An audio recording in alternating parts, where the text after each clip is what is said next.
ജീവിതകളിക്ക് ക്ഷേത്രകലാ അക്കാദമിയുടെ പുരസ്കാരത്തിലൂടെ കേരള സർക്കാരിന്റെ അംഗീകാരം നേടിയ മാങ്കുളം GK നമ്പൂതിരിയെ പുതിയവിള പനയനാർകാവ് ദേവി ഭക്തജന കൂട്ടായ്മയുടെ ആഭിമുഖ്യത്തിൽ ആദരിച്ചു. വാഴൂർ തീർത്ഥപാദാശ്രമം സെക്രട്ടറി ഗരുഡധ്വജാനന്ദ തീർത്ഥപാദ സ്വാമി ഉദ്ഘാടനവും ആദരിക്കലും നിർവഹിച്ചു. ഓണാട്ടുകരയിലെ തനത് കലാരൂപമായ ജീവിതകളിക്ക് ക്ഷേത്രകലാ അക്കാദമിയുടെ പുരസ്കാരം ലഭിച്ച മാങ്കുളം GK നമ്പൂതിരിയെ ജന്മദേശം ആദരിച്ചു. പുതിയവിള പനയനാർകാവ് ദേവി ഭക്തജന കൂട്ടായ്മയുടെ ആഭിമുഖ്യത്തിൽ ക്ഷേത്രാങ്കണത്തിൽ നടന്ന അനുമോദന യോഗത്തിൽ മാർഗദർശി SS നായർ അധ്യക്ഷനായി. ഈ ക്ഷേത്രത്തിൽ നടത്തുന്ന എന്ത് കാര്യത്തിനാണേലും ഈ മുട്ടിശാന്തി എന്നൊരു ഏർപ്പാടോ ചിലപ്പോൾ നമ്മുടെ തിരുമേനിക്ക് മേൽശാന്തിക്ക് സമയത്തെത്താൻ കഴിഞ്ഞില്ല എന്ന് വരും. ആ സന്ദർഭത്തിലായിരിക്കും ഇവിടുന്ന് ആരെങ്കിലും ഓടിച്ചെന്ന് അദ്ദേഹത്തോട് പറയുന്നത്. അപ്പോൾ അദ്ദേഹത്തിന് പറ്റിയില്ലെങ്കിൽ വാടാ അവൻ പോയിന്ന് കുളിച്ചേച്ച് പോയി ആ ഒന്ന് ചെയ്തുകൂടെ എന്ന് പറഞ്ഞ് ഇനിയും നമുക്ക് വേണ്ടി വരും. അപ്പോൾ അത് മറ്റൊരു കാരണം.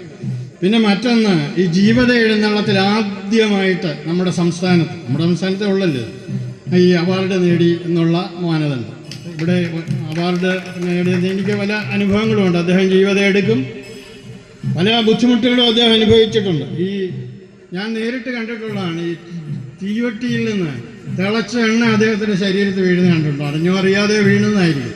അപ്പോൾ ആ വേദനയെ സഹിച്ചുകൊണ്ട് ഈ ക്ഷേത്രത്തിൻ്റെ ദേവിയെ വഹിച്ചുകൊണ്ടുള്ള ആ കോലം എടുത്ത് അദ്ദേഹം എഴുന്നള്ളിക്കും. അദ്ദേഹത്തിൻ്റെ എഴുന്നള്ളത്തിനൊരു സൗകുമാര്യമുണ്ട്. അപ്പോൾ ഇവിടെ ജീവിതയിലും അങ്ങനെയാണ്. ജീവിതയിലെ എഴുന്നള്ളത്തൊക്കെ ഇപ്പോഴത്തെ നമ്മൾ കണ്ടു കഴിഞ്ഞാൽ ദൈവത്തിന് അതിനകത്ത് എങ്ങനെ ഇരിക്കാൻ പറ്റുമെന്ന് നമുക്ക് തോന്നിപ്പോകും. അതെടുത്തിട്ട് കുലുക്കി മറിച്ച് ഓടിച്ച് കൊണ്ടുവെക്കുന്നവനാണ് ഏറ്റവും നല്ല എഴുന്നള്ളത്തുകാരൻ എന്ന് വിചാരിക്കുന്ന അവരല്ല. അതുപോലല്ല ശ്രീ മാങ്കുളം GK നമ്പൂതിരി എഴുന്നള്ളത്ത്. അതിനൊരു രഥമുണ്ട്, അതിനൊരു സൗകുമാര്യമുണ്ട്, അതിനൊരു പ്രത്യേകമായ ഒരു മാറ്റ് അതിനുണ്ട്.